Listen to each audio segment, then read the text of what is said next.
Hello, Statistics AP students. We have here the study guide, and I am going to be walking through all these problems, but for right now, in this movie, it's just going to be these in Chapter 18. I'm not going to try to fit them all into one movie, and also, at some point, I need to go home. So I'll do these later, and we'll see if my connection is working at home. I'll be able to upload those from home. If not, I'll just upload them as soon as I get to school tomorrow. Okay, so here we go. Chapter 18, question 3. Now, I'm not going to write out all the text because you probably have the book in front of you, so you're just following along here. So question 3, and by the way, I chose all odd questions so you would be able to get the answers yourself, but I'm just going to talk a little bit about the solutions. Okay. So we're referring, actually, question 3 refers to question 1, in which you have coin tosses, and in that case, there are 16 coin tosses, so I'm going to get a line here. I'm going to be using this line a lot because I'm going to be drawing pictures of the normal curve every single time. So the first time, you get my notes here, the first time we say we're flipping coins and we're interested in histogram made out of the sample proportions. So we expect that to be symmetric because it's by the central limit theorem. This is the distribution of sample statistics, basically a sample mean, although it's a sample proportion. So let's go straight to question 3 here. They're tossing the coins 25 times, and we're going to use the 68, 95, 99.7 rule to describe the sampling distribution model. Now, on the AP test, when you describe a distribution or a model, you have 3 things you need to talk about. You need to talk about the shape. Okay, so I'll write this. You need to talk about the shape, the center, and the spread. And you need to be sure you address all of those in a fairly precise way. So in this case, we can say if we're going to describe the model, it's definitely normal, or we could say approximately normal, and we should say approximately. If you say exactly normal or just normal, it's usually wrong. Where's the center going to be? Well, basically, we're talking about the proportion of times that heads comes up, so we need to define our random variable first of all. We can say x is the number of heads in 25 trials, right? The number that come up. It's a binomial variable, totally independent trials. Okay, so that means, and if it's a fair coin, that means that the center is going to be 5. In other words, the expected value of x is going to equal the actual value of p, whatever that is. If it's a fair coin, p is a half. So that's where my center is. Okay, and we also have the standard deviation. Let me just make sure I unpaused and that we're still rolling. Yeah, we're still rolling. Okay. Standard deviation of x. Well, since we actually know the value of p, there's a simple way to do this. Square root of p q over n. So p is 0.5, q is 0.5, n is 25. Load it in, and you'll find that this comes out to 0.1, which is really nice because if I add my standard deviation of 0.1 to my center, to my mean, I get 0.6, 0.7, and this is 0.4, 0.3, 0.2. Now it's important that I make a picture for all of these problems, basically for every single one, just to make sure I understand what I'm doing, because I'm going to have to keep going to the z-score table and all of that. Okay, so all right, so I've got this curve. Hey, that's the best I can do. That's actually not too bad. And let's start working with this. So they're saying describe the sampling distribution model. So we've described it. Shape approximately normal. center at 0.5, standard deviation 0.1, and now they're saying use this 68, 95, 99.7 rule.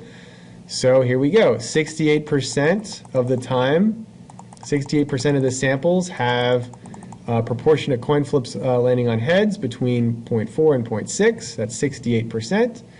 95% between 0.3 and 0.7, the proportion, and 99.7% between 0.2 and 0.8, the proportion. So outside of that would be very, very unusual. Okay, confirm that you can use the normal model here. So we got to check our conditions. So we have the random condition, we got the 10% condition, and then we've got the success fail 10-10 condition. Okay, so this is definitely random. It's a coin. It's like the epitome of randomness. 10%, of course, you know, all the coin flips in history. It's not going to be as many as 10% of that. And success fail is basically, do we expect to get at least 10 successes and at least 10 failures? We expect half and half. We're doing 25. That's covered. So we're good for part B. Okay, on to C. They increased the number of tosses to 64 each. Okay, so now the center is going to stay the same, but my standard deviation is going to be different. So now with 64, just think, it's still P is 0.5, Q is 0.5, but now N is 64. So I don't have 0.1 anymore. Now I have what is it? I'm looking for it. 0.0625. Okay, so it's less, which means that if we're doing 68, 95, 99.5, now if I want to capture 68%, I can only go out to 0.625 and down to 0.435. And I'm not going to write all the rest out, but you get the idea. And it says check the appropriate conditions to justify your model. We already did that. Draw and label the appropriate sampling distribution model. Okay, well, you'd want to write out more here, but you can add. So you can keep adding on 0.0625 and keep subtracting 0.0625. And it says explain how the sampling distribution model changes as the number of tosses increases. So I think we can see as n increases, we wound up with a smaller value. And if you look back to exercise 1, n was only equal to 16. And at that point, the standard deviation was even greater. It was 0.125. So we went from 0.125 to 0.1 down to 0.0625, each time by increasing the value of n. Okay, so we're pausing for a second now. Okay, so now we're on to question 7. This is about the state police. They think 70% of the drivers are going too fast, and they're going to sample 80 cars. Okay, so we're going to use the 68, 95, 99.7 again. Center is 0.7, right? The expected value of our variable. In this case, our variable is the number of speeding cars out of the sample of 80. Actually, no, it's not. Did I say that on the last one? No. It's the proportion of speeding cars in our sample of 80, which we expect to be 0.7 because they told us the information. They said they believe that it will be 0.7. Okay, so that's what we have to go on, so that's what we're going to use as our expectation. Okay, and then we have our standard deviation, which for the proportion, you know how sometimes it's NPQ like that? Well, that's if we were talking about the number of actual speeding cars, not the proportion, right? If we're doing the proportion, then we got to divide by the number of trials, which is why we wind up with this radical. And, you know, you can do the algebra, but we wind up with n in the denominator and under the radical, right? The n does not escape the radical. So this is the standard deviation. So that's going to be 0.7 times 0.3 divided by 80, take a square root, and you should wind up with 0.0512. So then we're labeling here, add subtract. I'm actually not even going to write it because I think it's even in the back of the book and you can just see the answers there. And then part B says, do you think, hold on a second, label the distribution, right. Do you think the appropriate conditions are met? Right, so we're checking these conditions. Random, 10%, well, it's 10% is definitely met because there's more than 800 cars out there, like, you know, just look at Interstate 10. And success fail, yeah, definitely. Sample is 80 cars. We'll definitely get 10 successes and fails. This one is you don't know. We could say, we could make the case either way. You could say if, and it says this in the back of the book, if a lot of cars are going fast, sometimes that influences other cars to go really fast because everybody's going really fast. So, you know, you can't really rely on the central limit theorem if you don't have independence, and it's possible here that we don't. Okay, so pausing again. Okay, so now we're talking about giving people loans at the bank. And the bank says 7% will not make payments on time. So now X is the proportion of people who do not make payments on time, and we expect that to be 7%. You'll notice that in chapter 18, most of the time they are just flat out giving us the value of P, which is somewhat artificial, but in these problems, that's what they do. They're giving us the population parameter, and we are just going ahead and using it. So we have 7%, and our standard deviation, once again, P Q over N to the power 1/2, or square root of all of that. So in this case, we have 0.07 times 0.93 divided by, okay, that says the bank recently approved 200 loans. So that's the group we're talking about in this problem. N is 200. We divide, take a square root, and we get 0.018 approximately. Okay, so that means we're here. And then we have 88. And I'm going to write one more because we're going to need it here. 0.106. Okay, because, okay, first of all, they're asking for mean and standard deviation. We answered that question. Part B, they say, what are the assumptions? It's this again. Are they okay? So in this case, they're all okay. Random, we can just assume that one person not paying is not really going to affect another person paying or not. I mean, unless it's based on some, you know, big, you know, event in the economy. This is usually going to be random and independent. 10%, we're talking about 200 loans, and as opposed to all the loans that they're talking about where you only have 7% paying back. We can assume that's okay. And then, of course, 200 is a pretty big number, so success fail is okay. So part C, what's the probability? Okay, so here's where we do something a little new, or at least new on this video. We hadn't said it yet. The probability that over 10% will not make likely payments. Over 10%. Okay, so remember, this is 68% right here.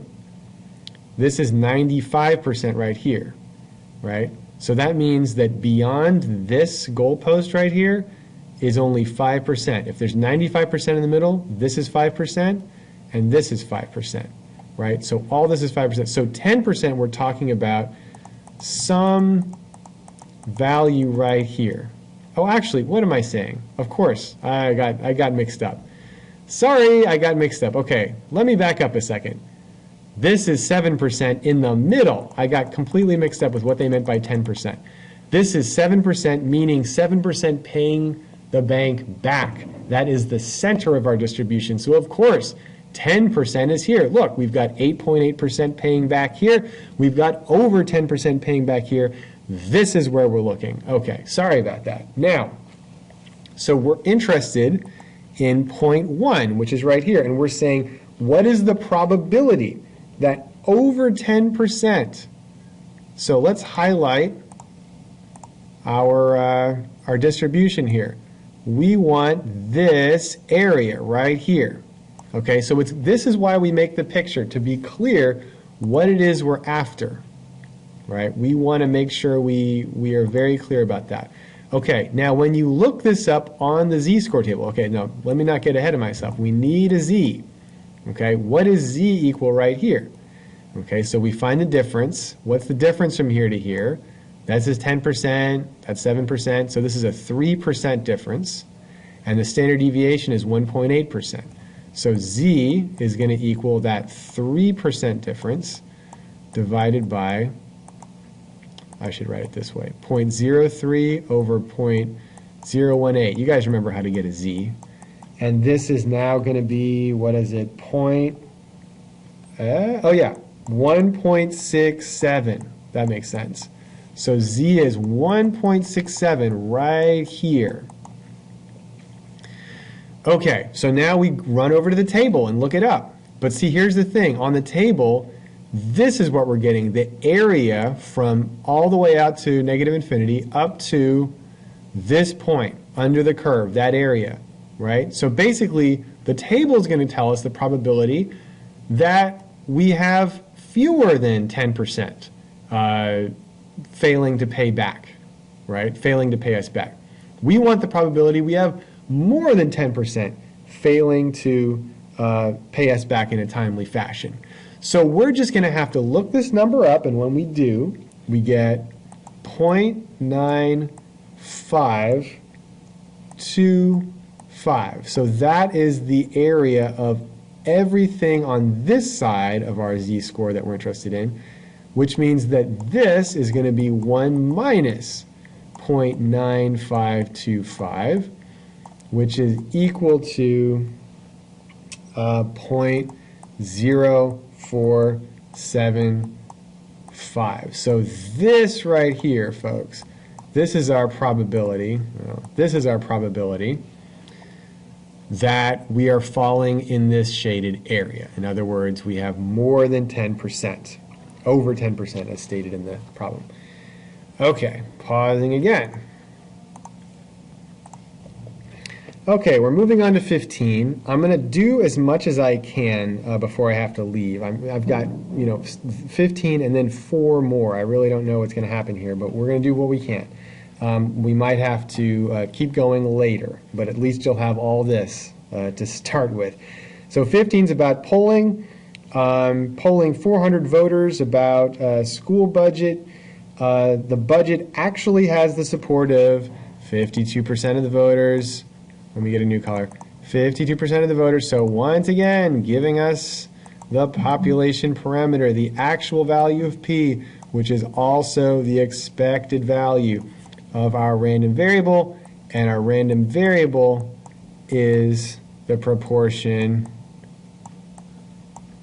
of yeses, the proportion of the people who say support, right? The proportion that are supporters. So I'll just write proportion yes. And the expected value of that proportion is 0.52 because that is of course, the actual proportion. So in a sample, we expect to get that. Okay.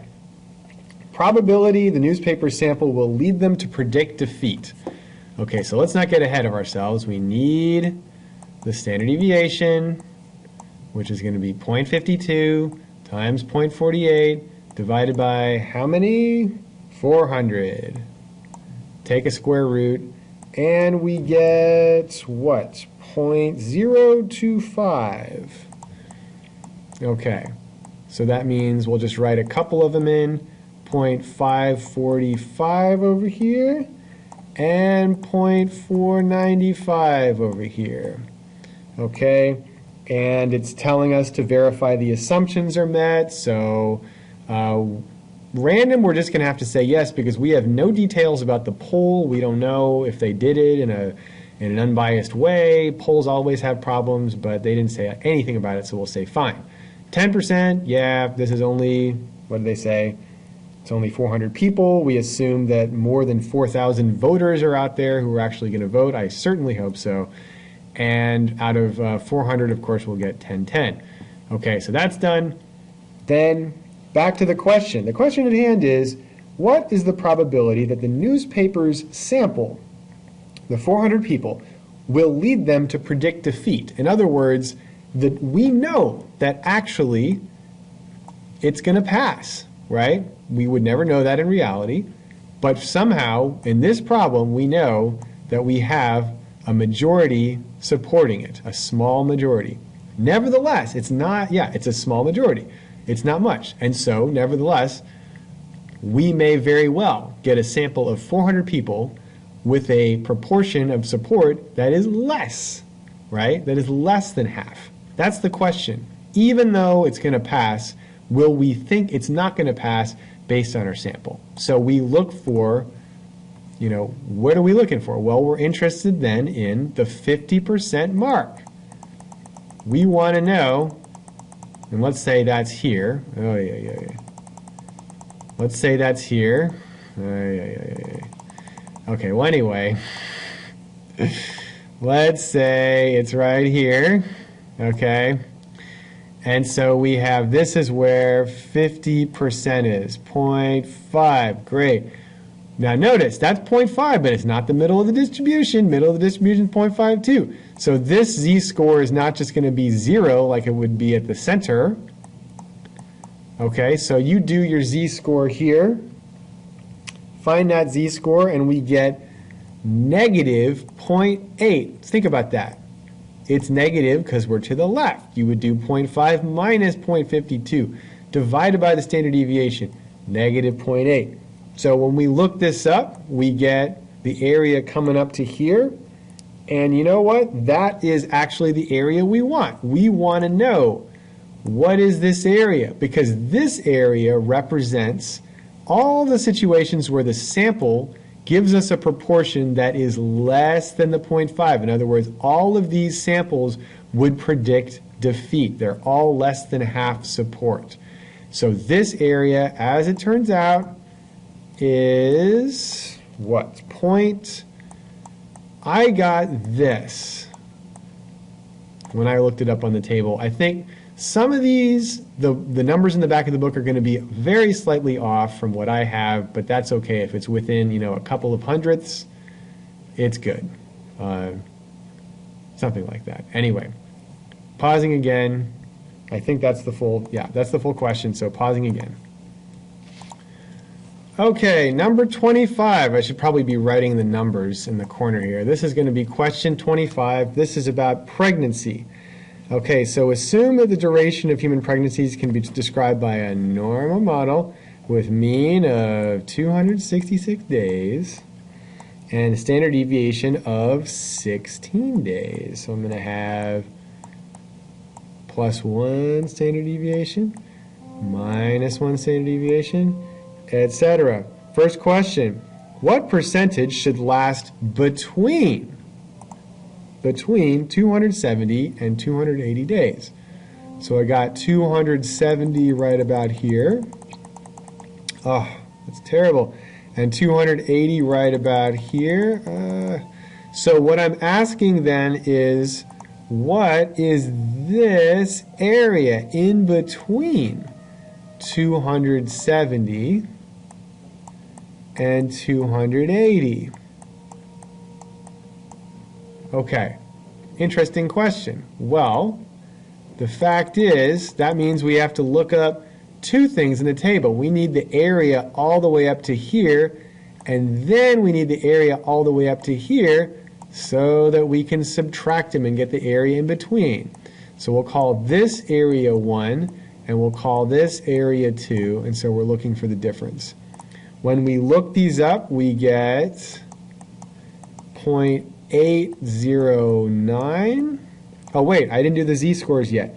Z-score, okay, so, but they gave us the mean and the standard deviation, so that's not hard. You can get the z-score here, should be what, 0.875, and the z-score here, I did this stuff ahead of time, by the way, 0.25, so you look them up, and you get this, and you get 0.5987, and you subtract, and that answers question 1. This right here is 0.2103, so that's the probability that we land in here. So at least, this is letter B, At least how many days should the longest 25% of all pregnancies last? At least how many days? So think about that. These are the days right here. At least how many days should the longest 25% of all pregnancies last? So what we're trying to do, we're trying to find a place to drop one of these lines where we get to the right of that 25% of the distribution, the longest 25% of the pregnancies. And we need to know what is that duration where we dropped that line. And then we will say that at least that many days, right, from that many days on. So that means we got to go to the table and we got to see what's the z-score there. So the z-score, when we look up, okay, now here's the thing. Wherever that line is, I don't know where that line is, but what I do know is that the area up to that line has to be 75%, right? All of this has to be 75% for this to be 25%, right? That has to be true. So I look up 75% in the table, in the z-score table, to get that left area of 0.75 so I can get the right area of 0.25. And when I do that, I find this z. I find 0.675. That means that wherever this thing is, it's 0.675 standard deviations away from the mean. Now, if you're somebody who likes formulas, you can say, all right, well, z equals a particular x minus the mean over the standard deviation, right? Okay, well then if we know the z-score and we know the standard deviation and the mean, then this is my only unknown, right? So you can just plug everything in. But really, this should be intuitive. Of course I want to, okay, now let me write this first. Minus 266 over 16.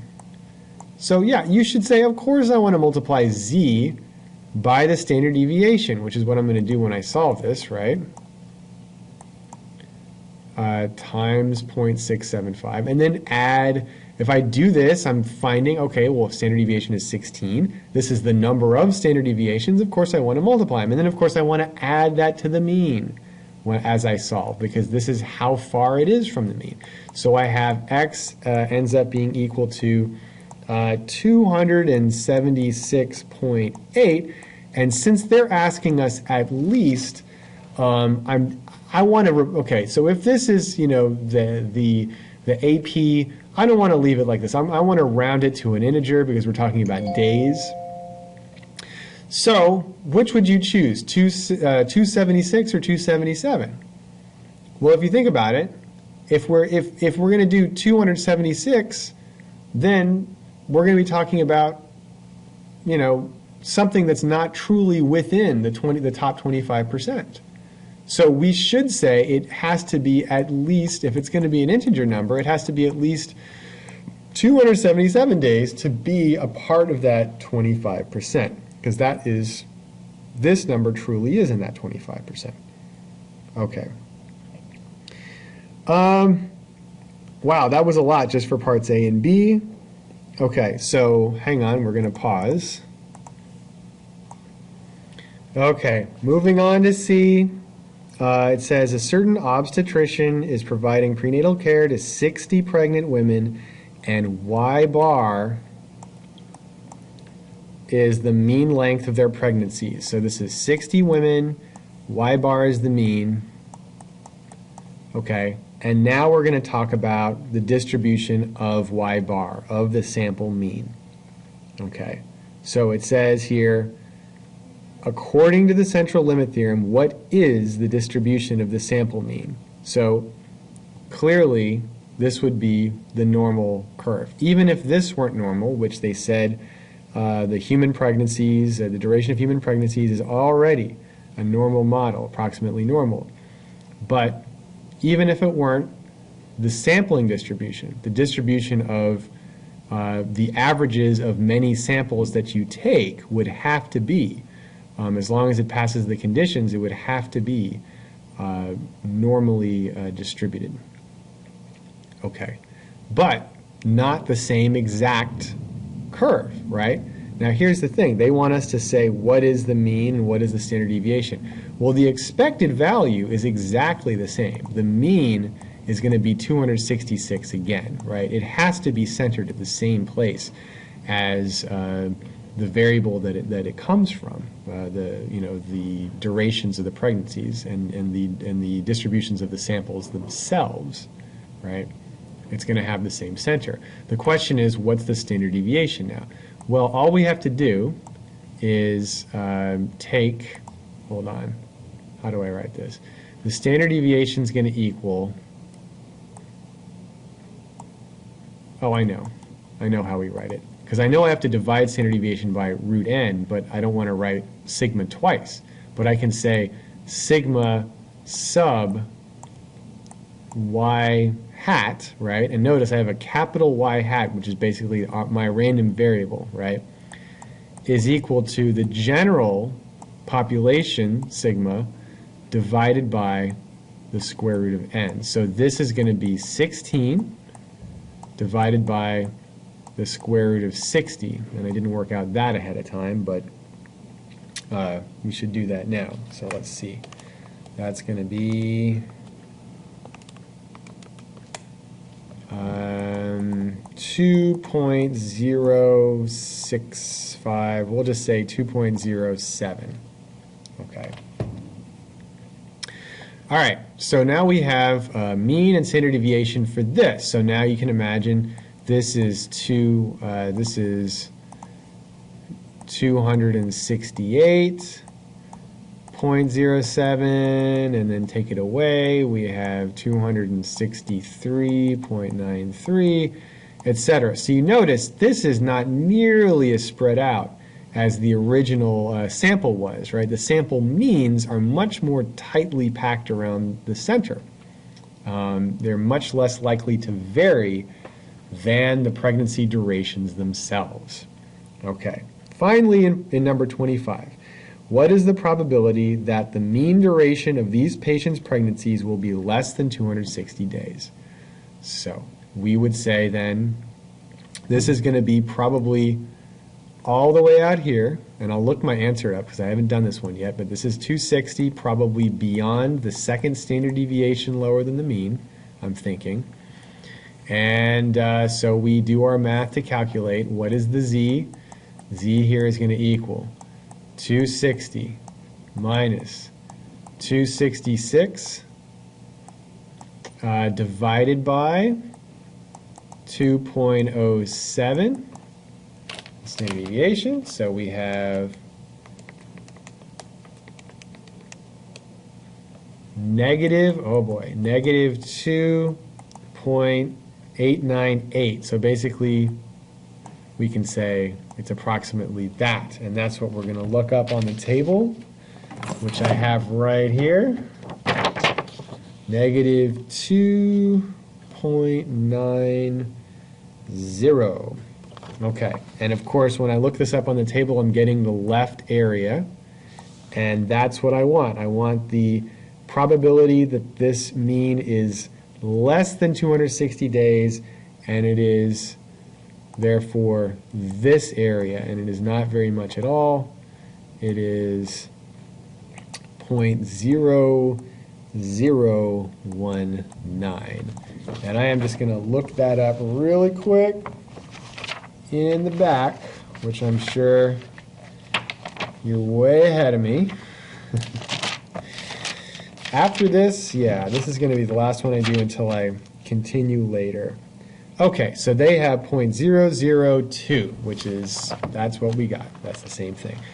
Okay, folks, so I need to sign off. We still have 3 to do just in Chapter 18, and then there's a slew more in 19, and I got to help the GL students as well. So I got a lot of talking to do, but this should hold you off until later at least. All right, more later.